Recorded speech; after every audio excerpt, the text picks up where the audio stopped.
নমস্কার, আমি বন্দনা। আমার কিচেনে আপনাদের সবাইকে স্বাগত জানাই। আবারও এসে হাজির হয়েছি গুঁড়ো দুধের কেকের একটি রেসিপি নিয়ে। দেখে নেওয়া যাক আজকের এই রেসিপিটি। মিল্ক পাউডার কেক তৈরি করার জন্য এখানে আমি নিয়েছি 60 গ্রামের মতো মিল্ক পাউডার, আর নিয়েছি ময়দা, মোরব্বা, কাজু কিশমিশ। একটা বলে নিয়ে নেব ময়দা, আর এতে অ্যাড করব গুঁড়ো দুধ।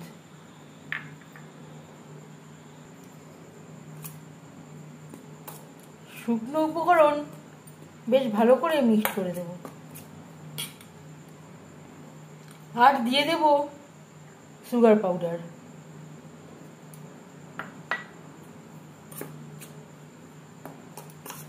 এখানে আমি আমার স্বাদ অনুযায়ী সুগার পাউডার অ্যাড করলাম। আপনারা চাইলে কম বা বেশি করতে পারেন, কারণ মিল্ক পাউডারে একটা মিষ্টি রয়েছে। আর দিয়ে দেবো সামান্য পরিমাণের লবণ। যে কোনো মিষ্টি জিনিসে লবণের ব্যবহার করলে স্বাদের ব্যালেন্সটা আসে। আর লাগছে লিকুইড দুধ। অল্প অল্প করে দুধ অ্যাড করে স্মুথ একটা ব্যাটার তৈরি করব।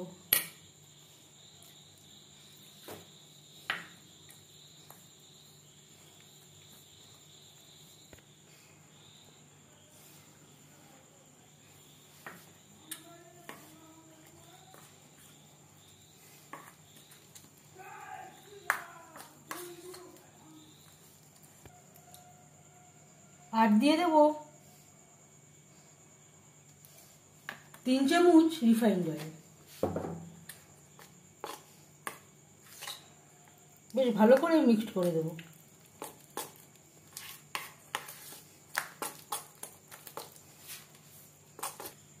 আর দিয়ে দেব ড্রাই ফ্রুট।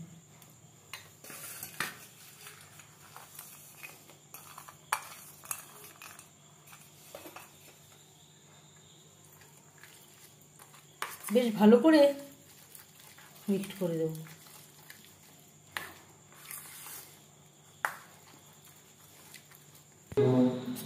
আর দিয়ে দেব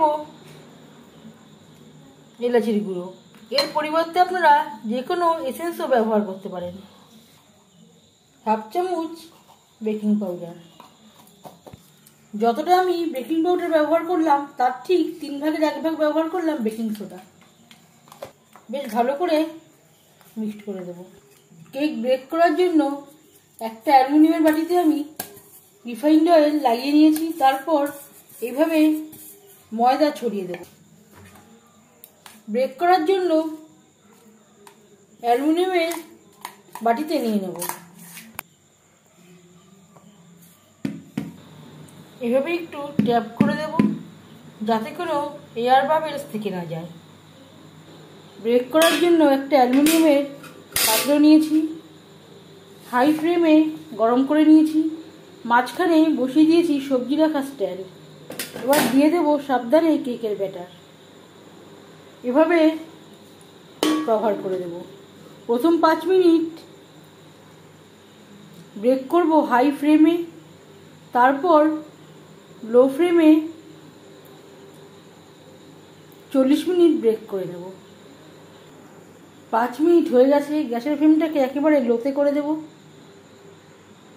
40 মিনিট লো ফ্লেমে বেক করব।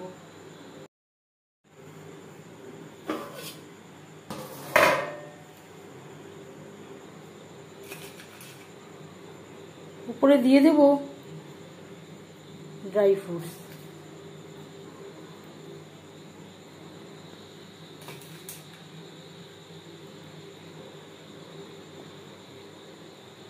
আগে দিলে অনেক সময় ব্যাটারের ভেতরে চলে যাওয়ার সম্ভাবনা থাকতে পারে।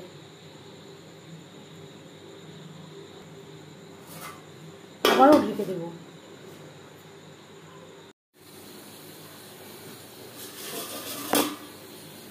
ঠিকঠাক ব্রেক হয়েছে কিনা একটা ছুরির সাহায্যে দেখে নেব ছুরিটা পরিষ্কার বেরিয়েছে। এই পর্যায়ে বুঝে নিতে হবে কেক ঠিকঠাক বেক হয়ে গেছে। এইভাবে আরও ঢাকা দিয়ে 10-15 মিনিট রেখে দেব, এতে কেকটা সফট হবে। এভাবে একটু ছুরির সাহায্যে 4 সাইডটা ছাড়িয়ে নেব।